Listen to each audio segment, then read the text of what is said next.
Budget جو ہے یہ ہر سال ہم یہ وقت آتا ہے گرمیوں کا جو موسم ہے، جون کا مہینہ آتے ہی عوام کے اوپر مزید ٹیمپریچر جو ہے وہ بڑھتا چلا جاتا ہے، اور وہ ٹیمپریچر ہوتا ہے مہنگائی کا، وہ ٹیمپریچر ہوتا ہے بے روزگاری میں اضافے کا، وہ ٹیمپریچر ہوتا ہے اس مشکلات میں مزید اضافے کا جو عوام برداشت پہلے ہی نہیں کر پا رہی۔ Speaker Saab, before I speak on budget, I would definitely want to congratulate and appreciate our Pak Army for the efforts and the brilliant and the dynamic victory جو اچیومنٹ ہماری رہی ہے۔ ماشاءاللہ الحمدللہ ہم نے بھارت کا مکروہ چہرہ جو ہے وہ بے نقاب کیا، اور ساتھ ہی ساتھ ان کو منہ توڑ جواب دیا، اور وہ جواب کچھ اس طرح سے تھا کہ آپ نے دیکھا کہ بلاول بھٹو صاحب نے بے نظیر بھٹو صاحبہ کے نقش قدم پر چلتے ہوئے اس بے نظیر تربیت کی عکاسی کی، اس بے نظیر سوچ کی عکاسی کی، اس بے نظیر نظریے کی عکاسی کی جو آج سر چڑھ کے بول رہا ہے، اور پوری دنیا کے اندر جا کے اس بے نظیر تربیت نے اور بے نظیر شہید کے بیٹے نے پوری دنیا میں جا کے پاکستان کی جو ایڈوکیسی کی، اور پوری دنیا میں بھارت کے مکروہ چہرے کو بے نقاب کر کے پوری دنیا کو یہ بتایا کہ پاکستان امن چاہتا ہے، پاکستان جنگ نہیں چاہتا، لیکن پاکستان کی امن دوستی کو، امن پسندی کو پاکستان کی کمزوری نہ سمجھا جائے، ورنہ وہی ہوگا جو انہوں نے حالیہ دنوں میں دیکھا۔ جناب chairman, when we speak about the budget، چونکہ میرا تعلق کراچی سے ہے، میں ذرا کراچی کی کچھ باتیں کرنا چاہتی ہوں۔ کراچی شہر تقریباً لگ بھگ 3 کروڑ کی آبادی والا وہ شہر ہے جتنا کئی ممالک کی آبادی بھی 3 کروڑ نہیں ہوتی، اور یہاں شہر کراچی کی آبادی 3 کروڑ ہے۔ کراچی کماتا ہے تو یہ حقیقت ہے کہ پورے ملک کا پہیہ چلتا ہے۔ کراچی وہ شہر جس میں آپ کے پاس انٹرنیشنل پورٹ ہے، کراچی وہ شہر جہاں پہ آپ کے پاس ایشیا کی سب سے بڑی بڑی انڈسٹریز ہوا کرتی تھیں، معذرت کے ساتھ افسوس کے ساتھ کہنا پڑتا ہے کہ انڈسٹریز کا ہب ہوا کرتا تھا کراچی۔ آج وہ شہر کراچی لوڈ شیڈنگ کا شکار ہے، اور لوڈ شیڈنگ بھی کچھ اس طرح سے کہ ایک ہمارے پاس ہے کہ الیکٹریسٹی، اور کہ الیکٹریسٹی جو ہے، میں غلط نہیں ہوں گی یہ کہنے میں کہ ایسٹ انڈیا کمپنی کی یادیں دلا رہا ہے، کہ الیکٹریسٹی کے 18 گھنٹے کی لوڈ شیڈنگ کراچی کی عوام برداشت نہیں کر سکتی اور نہیں کرے گی۔ یہ عوام کا جو بنیادی حق ہے، جو بنیادی فنڈامنٹل رائٹس ہیں، اس سے ڈپرائیو کرنے کی ایک سازش رچائی جا رہی ہے، اور یہ صرف میں سمجھتی ہوں کہ جو کراچی کے اس غریب عوام کے ساتھ، اس طبقے کے ساتھ کی جا رہی ہے جو ورکر ہے، جو ڈیلی ویجر ہے، جو مزدور پیشہ ہے۔ آج اس کے بچے، غریب کے بچے 18 گھنٹے بغیر پنکھے کے پسینوں میں بیٹھے ہوئے اپنی زندگیاں گزار رہے ہیں، بیمار 18 گھنٹے کی لوڈ شیڈنگ سفر کر رہے ہیں، صرف اس وجہ سے کہ وہ اس مہنگی بجلی کا بل افورڈ نہیں کر سکتے۔ اتنی مہنگائی میں اس بجلی کے یونٹ کے بلز وہ افورڈ نہیں کر سکتے، اور المیہ یہ ہے کہ میں ایز اے ریپریزنٹیٹو جب کانٹیکٹ کرتی ہوں، جب رابطہ کرتی ہوں ان سے، اور کہتی ہوں کہ برائے مہربانی کچھ تو رحم کریں، گھروں میں بچے آپ کے بھی ہیں، گھروں میں بزرگ والدین آپ کے بھی ہیں، گھروں میں بیمار آپ کے بھی ہوں گے، لیکن ہاں وہ شاید ایئر کنڈیشنز میں بیٹھے ہوں گے 24 گھنٹے۔ ان غریبوں کا کیا جو 18 گھنٹے 20 گھنٹے کراچی کے لوگ لوڈ شیڈنگ برداشت کر رہے ہیں، اور مینٹیننس کے نام پہ 16 گھنٹے مینٹیننس ہو رہی ہوتی ہے، اور جب میں معلوم کرتی ہوں تو کہا جاتا ہے میڈم یہاں تو لائن لاس زیادہ ہے، یہاں بجلی کے بل کم دیتے ہیں، ورنہ تو 2 گھنٹے میں یہ معاملہ حل ہو جائے، ٹیکنیکل ایشو مسئلہ حل ہو جائے، لیکن یہاں پہ لائن لاس زیادہ ہے، اس لیے زیادہ ٹائم لگے گا۔ تو جناب لائن لاس زیادہ ہے تو کیا انسانیت کا حق بھی ختم ہو گیا؟ ان کا جینے کا حق بھی چھین لیا؟ تو یہ ناانصافیوں کو ختم کرنا میں سمجھتی ہوں کہ وفاقی حکومت کی ذمہ داری ہے، اور اس کے اوپر جو منسٹر صاحب ہیں ان سے ہم ایکسپیکٹ کرتے رہے ہیں کہ کوئی نہ کوئی ہمیں اس قسم کا صرف جواب نہیں بلکہ کوئی کارآمد طریقہ کار اختیار کیا جائے جس سے اس مسئلے کا حل ہو۔ آپ کی انڈسٹریز کیسے چلیں گی؟ میں نے جس طرح آپ کو ابتدا میں کہا کہ کراچی کماتا ہے، کراچی چلتا ہے تو پورا ملک کا پہیہ چلتا ہے، لیکن جب کراچی میں 20 گھنٹے کی لوڈ شیڈنگ ہوگی تو کارخانے ریپ اپ ہوں گے اور ہو رہے ہیں۔ ہمارے کراچی کے کارخانے انڈسٹریز بند ہو کے دوسرے ملکوں میں لوگ منتقل کر رہے ہیں اپنے کاروبار کو، اور اس سے ان ایمپلائمنٹ بڑھ رہی ہے، بے روزگاری بڑھ رہی ہے، نوجوان مارا پھر رہا ہے، غربت میں اضافہ ہو رہا ہے۔ خدا را اس مسئلے کو حل کیا جائے، اور اگر کہ الیکٹریسٹی کے بس میں نہیں ہے، اگر they do not have a solution to it، اگر ان کے پاس اس کا حل نہیں ہے، اگر منسٹری سمجھتی ہے کہ وہ مجبور ہے، تو آئے دوبارہ کمپٹیشن میں لے کر آئیں، ان کمپنیز کو لے کر آئیں جو شاید عوام کو کم سے کم 18 گھنٹے نہیں، کم سے کم 10 گھنٹے تو بجلی دے سکے، 24 گھنٹے نہیں تو 10 گھنٹے تو بجلی دے سکے۔ ہاسپٹلس کے اندر آکسیجن نہیں، آپ کے پاس سہولتیں آپ کی اویلیبل نہیں ہوتی، آئی سی یو میں پیشنٹس جو ہے وہ پریشان رہتے ہیں، all because of electricity issue. لیکن اس ایشو کو میں سمجھتی ہوں کہ بہت ہی نان سیریس طریقے سے لیا گیا، گو کہ میرے کراچی کے جتنے بھی ہمارے نمائندگان ہیں، چاہے وہ کسی بھی پولیٹیکل پارٹی سے ہوں، سب نے اس ایشو پہ آواز اٹھائی، بالخصوص پاکستان پیپلز پارٹی کے ریپرزینٹیٹیوز نے اس ایشو کو بہت زیادہ ہیمر کیا ہے۔ دیٹس وائی میں اس پہ زیادہ ٹائم لے کر اس پہ بات کر رہی تھی۔ پھر ہمارے پاس K4 کا مسئلہ ہے۔ دیکھیں اسپیکر صاحب، ہم بات کر رہے ہیں اس وقت ملک میں پوری بلکہ دنیا کے اندر موسمیاتی تبدیلی کے جو کلائمیٹ چینج کے امپیکٹ ہے وہ بہت سیویئر ہے، بہت خوفناک ہیں، بہت الارمنگ ہیں، and as a matter of fact یہ جانتے ہوئے کہ پاکستان 7,500 گلیشیئرز کا ایک ہب ہے، پوری دنیا میں اگر کوئی تھرڈ پول ہوتا تو وہ پاکستان ہوتا، تو اتنا جو گلیشیئر کا ہمارے پاس ذخائر ہے، 7,000 سے اوپر گلیشیئرز ہمارے پاس ہیں، اور جب گلوبل وارمنگ ہوتی ہے تو یہ گلیشیئرز میلٹ ہوتے ہیں تیزی سے، اور اس کے نتیجے میں ہونے والے فلڈز میں جو ہمارے اوپر گزرتی ہے وہ ہم جانتے ہیں، ہماری عوام جانتی ہے۔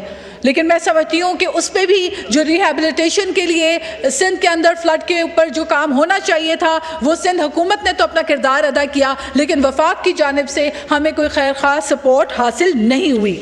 پھر ہم دیکھتے ہیں کہ ہم جب سکھر سے حیدرآباد موٹر وے کی بات کرتے ہیں تو یا تو کوئی نقشہ بدل رہا ہے، یا ہمیں یہ کہا جا رہا ہے کہ سکھر سے حیدرآباد پاکستان کا خدا نخواستہ کوئی حصہ نہیں، کوئی پڑوسی ملک ہیں ہم کیا ہیں؟ مطلب ہم پنجاب سے جب جاتے ہیں، ہم یہاں کے موٹر وے سے ہوتے ہوئے جاتے ہیں تو بڑا سہانا سفر لگتا ہے۔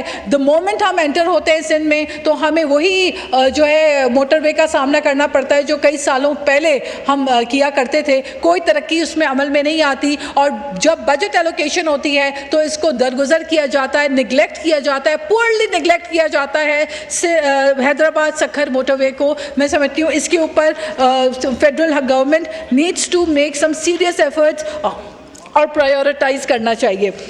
چیئرمین صاحب، I just want to add one more thing۔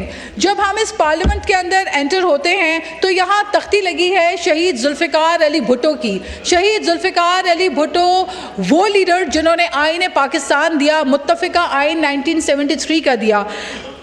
شہید ذوالفقار علی بھٹو وہ لیڈر جنہوں نے روٹی کپڑا اور مکان کا نظریہ دیا، روٹی کپڑا اور مکان کا سلوگن دیا، اور اس پہ عمل درآمد بھی کیا۔ وہ اس طرح سے کہ جو یوٹیلیٹی سٹورز ہیں، یوٹیلیٹی سٹورز ایک غریب، ایک مزدور، ایک دہاڑی دار طبقے کے لیے ایک وہ آسرا ہوتا ہے جہاں سے وہ اپنے بچے کے لیے آٹا لے جا کر 2 وقت کی روٹی اور دال کم سے کم کھلا سکتا تھا۔ تو جو ذوالفقار علی بھٹو شہید کا روٹی کپڑا اور مکان کا جو نعرہ تھا، اس کو یوٹیلیٹی سٹورز کے ذریعے انہوں نے پورا کرنے کی کوشش کی کہ کوئی غریب کا بچہ بھوکا نہ سوئے، غریب کے بچے کو 2 وقت کی روٹی ملے، اور 2 وقت نہ تو 1 وقت کی روٹی ملے، 1 وقت بچے کو دودھ ملے، اس کا بھی بچہ جو ہے وہ کوئی کھانا کھا لے، اس کے پیٹ میں بھی کوئی دال آٹا چلا جائے، کوئی چاول چلی جائے، کوئی غذا، کوئی اجناس چلی جائے۔ جب ہم مال نرشمنٹ کی بات کرتے ہیں، ہم کہتے ہیں ہمارے پاس مال نرشمنٹ بہت ہے، لیکن جناب ہمارے پاس وہ سوچ بھی موجود ہے جو ذوالفقار علی بھٹو نے دی یوٹیلیٹی سٹورز کے ذریعے، لیکن ایسی سوچ کا گلا گھوٹا جا رہا ہے۔ اور یہ افسوس کی بات ہے کہ یوٹیلیٹی سٹورز کو بہت تیزی سے بند کیا جا رہا ہے. ہمیں اسٹینڈنگ کمیٹیز کے اندر یقین دلایا جاتا رہا کہ یوٹیلیٹی سٹورز کو بند نہیں کیا جائے گا، اور ہم اس کو موڈیفائی کر رہے ہیں، ہم اس کے اندر ریفارمز لے کر آ رہے ہیں، لیکن ریفارمز کے نام پہ یہ ہوتا ہے کہ اگلی کمیٹی میں ہمیں پتہ چل جاتا ہے کہ بے تحاشا تعداد میں، سینکڑوں کی تعداد میں وہ یوٹیلیٹی سٹورز جو پروفیٹیبل بھی تھے ان کو بھی بند کیا جا رہا ہے. تو رورل ایریاز میں، دیہی علاقوں میں غریب کے ساتھ، اس مزدور کے ساتھ، اس دہاڑی دار کے ساتھ اتنا بڑا کرمنل انجسٹس جو ہے وہ قابل قبول نہیں ہوگا. اور چیئرمین صاحب میں چاہتی ہوں کہ اس کے اوپر حکومت جو ہے وہ ہوش کے ناخن لے اور یہ یوٹیلیٹی سٹورز کی جو سہولت ہے اس کو ختم ہونے سے روکے. اور ہر بات کا حل جو ہے وہ پرائیویٹائزیشن نہیں ہوتا. کہیں پر حکومت کو رسپانسبلٹی لینی پڑتی ہے، کہیں حکومت کو ذمہ داری لینی پڑتی ہے. پھر ہمیں کہا جاتا ہے وہ تو ہم نے BISP میں جو پیسے دے دیے، تو BISP is a separate program. Please do not club it. Please do not merge the utility stores with BISP. These are two different programs. تو اسپیکر صاحب یہ سندھ کے ساتھ جو سوتیلا سلوک ہے اس کو ختم کیا جائے. جو سولر کے تھرو جو الیکٹریسٹی پرووائڈ کرنے کا جو ایک پاکستان پیپلز پارٹی کی سندھ گورنمنٹ نے جو ایک عوام کے لیے ریلیف پیکیج سٹارٹ کیا کہ 300 یونٹ تک لوگوں کو ریلیف دینے کے لیے ہزاروں کی تعداد میں لوگوں کو سولر سہولت فراہم کی جا رہی ہے. لیکن ایک طرف ایک صوبائی حکومت ایک سولر انرجی کے تھرو عوام کو اگر چراغ دکھانا چاہ رہی ہے، روشنی دینا چاہ رہی ہے، عوام کو اس مشکل گھڑی کے اندر کوئی سپورٹ سسٹم دینا چاہ رہی ہے، تو ایسے میں ہمیں پتہ چلتا ہے کہ جناب فیڈرل حکومت نے 18% ٹیکسیشن کی بات کر لی. وہ تو شکر ہے کہ اب جا کے کوئی 10 پہ، بٹ 10% بھی نہیں ہونا چاہیے ٹیکس. جہاں پہ ہم انوائرمنٹ فرینڈلی ایکو سسٹم کو مد نظر رکھتے ہوئے انوائرمنٹ فرینڈلی پروگرامز کی طرف ہم جانے کی بات کرتے ہیں، یہ جانتے ہوئے کہ ہمارے پاس کلائمیٹ کرائسس ہے بہت بڑا، لیکن دوسری طرف اس قسم کے جو پروگرامز ہیں، اس قسم کی جو سوچ ہے. اور حیرت کی بات یہ ہے چیئرمین صاحب ہمارے یہاں بھی موجود تھے تھوڑی دیر پہلے، راجہ پرویز اشرف صاحب جو سابق وزیر اعظم رہے، وہ جب IMF پہ جایا کرتے تھے تو ایک روپے کے اوپر نیگوسیشن ہوتی تھی، اوور اے سنگل پینی بھی نیگوسیشن ہوتی تھی کہ عوام پہ یہ مشکل ہمیں نہیں ڈالنا. لیکن یہاں پہ ہمیں حیرت ہوتی ہے کہ راتوں رات جو ہے وہ یونٹ بڑھا دیے جاتے ہیں، عوام کی تنخواہ سے زیادہ اس کے اخراجات کو ملٹیپلائی کر دیا جاتا ہے. یہ غیر انسانی رویہ ہے، اس رویے کو ختم ہونا پڑے گا. اور اس کے لیے میرا خیال ہے جتنا یہاں بیٹھی ہوئی جماعتیں اسپیشلی پاکستان پیپلز پارٹی نے مل کر جو حکومت کو آگے بڑھانے کا ایک ساتھ دیا، تو آپ بھی ہمارے ساتھ چلیں. ہم تو آپ سے کچھ نہیں مانگ رہے، ہم اپنی ذات کے لیے تو کوئی مراد نہیں مانگ رہے، ہم تو آپ سے کچھ بھی نہیں مانگ رہے. ہم آپ سے صرف یہ کہہ رہے ہیں کہ خدا را عوام کے بنیادی مسائل کا حل نکالیں، آئیں مل کر اور سوتیلا سلوک نہ کریں، سندھ کے ساتھ سوتیلا سلوک نہ کریں. اس وقت کراچی بوند بوند پانی کو ترس رہا ہے. اس وقت المیہ ہے کہ ایک شہر کراچی میں لوگوں کو غسل کرنے کے لیے، تدفین کے لیے مسئلہ پیدا ہوتا ہے کہ پانی نہیں ہے علاقوں میں. یہ حالات ہیں. ایک صاف پینے کا پانی تو دور کی بات، لوگوں کو ہاتھ منہ دھونے کے لیے پانی میسر نہیں ہے. تو یہ اگر K4 پروجیکٹ ہمارے پاس، جس کے اوپر ہم اگر مل کر province and the federal government has to work together on it, the province is always ready. Let the federal government think about it. آپ آگے بڑھیں. کم از کم بنیادی بجلی، پانی، روزگار، کھانا، غذا، یہ بنیادی چیزیں ہیں جو حکومت کی ذمہ داری ہیں. ان کے اوپر تو let us work together, let us sit together. ہم آپ کی بات سنتے ہیں. ہم اس وقت پوری دنیا کے اندر بلاول بھٹو نے جو کردار ادا کیا، انہوں نے تو وہ کام کر کے دکھایا. نہ ہمیں کوئی لالچ ہے، نہ ہمیں کوئی تمغہ چاہیے. لیکن میں نے جس طرح آپ سے پہلے کہا کہ انہوں نے شہید محترمہ بے نظیر بھٹو کے نقش قدم پہ چلتے ہوئے پاکستان کا مقدمہ پوری دنیا میں جا کے کامیابی سے لڑا. تو اسپیکر صاحب there is a lot to be said, but میں مزید صرف یہ کہنا چاہتی ہوں. تھوڑی دیر پہلے یہاں پہ ہمارے ایک بھائی تقریر کر رہے تھے، تو انہوں نے کہا کہ جناب کراچی میں جلسے کی کوئی اجازت کی بات کر رہے تھے. تو میں صرف اس پہ یہ کہنا چاہتی ہوں کہ دیکھیں کراچی سندھ کا دل بہت بڑا ہے. سندھ میں لوگوں کو ویلکم بھی کیا جاتا ہے. سندھ میں جو ہے وہ کبھی بھی جلسوں کے لیے یا کسی بھی پرامن مظاہرے کے لیے کبھی بھی آبجیکشن جو ہے وہ کریٹ نہیں کی گئی, کبھی ریزسٹ نہیں کیا گیا. سندھ حکومت کا دل بہت بڑا ہے.